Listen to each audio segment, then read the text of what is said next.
The thing about having a torn labrum is that the recovery time is lengthy. It's going to take me, a little while, but I looked at it as an opportunity for me to get outside and press the reset button. Being in a place like Park City, I've been able to take big steps forward.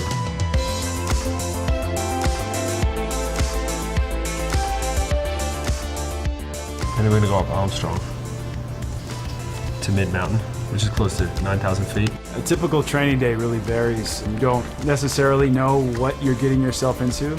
It's about doing something outside of being in a gym and in a basketball court. So as much for your head and your spirit as it is for free basketball activities.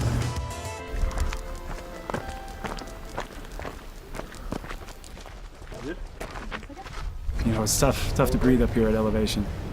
I mean, 4.5 months going into month 5 of rehab and get my legs underneath me, and my legs aren't there at all.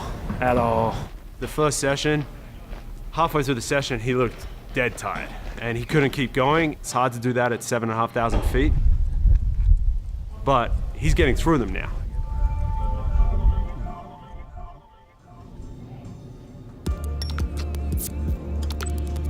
A typical day would look like, getting the body warmed up, doing a dynamic stretch, maybe getting on the Pilates reformer, getting the core turned on. And then we would go right into hour and a half lift. Cardio stuff, we might do legs, we might do upper body, we might do full body. Chest up, pull through low, 10 reps, good. Last set here. And then there's a rest period in between. Go, buddy. So in terms of recovery for Kevin, he's obviously breaking down muscle tissue, so immediately after we make sure he has a good carbohydrate and protein source. After a tough lift session, I'll reach for usually like a chocolate milk and get the proper nutrition in me right away. A lot of fruit. There's almond butter that acts as a superfood.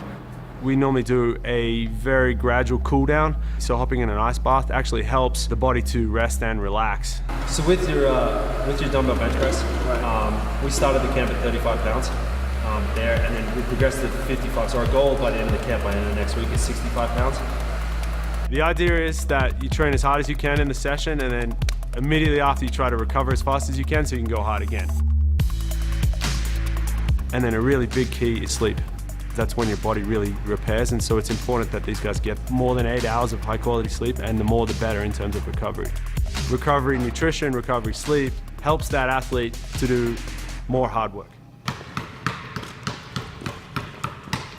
And then at night there's basketball. The transition from surgery to where they end up is enormous. 2, 1. Over 4 months, Kevin's gone from not being able to lift his arm to having it fully above his head. 15-second break in his training. From lifting 1 pound weights, and then now he's building up and he's lifting a ton of weight.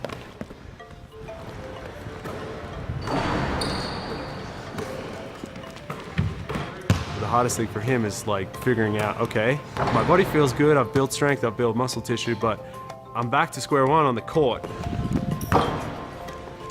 It's frustrating early on because you can't do what you want to do, but it just fuels you. Right now it's building up the aerobic threshold and the cardio aspect of it all, while also kind of get my touch back on the court. That's where you want it to translate. That's where you want to be able to perform.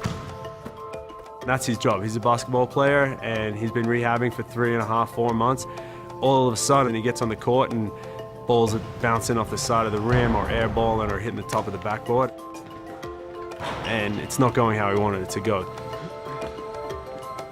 Everything's progressing, obviously better than day one.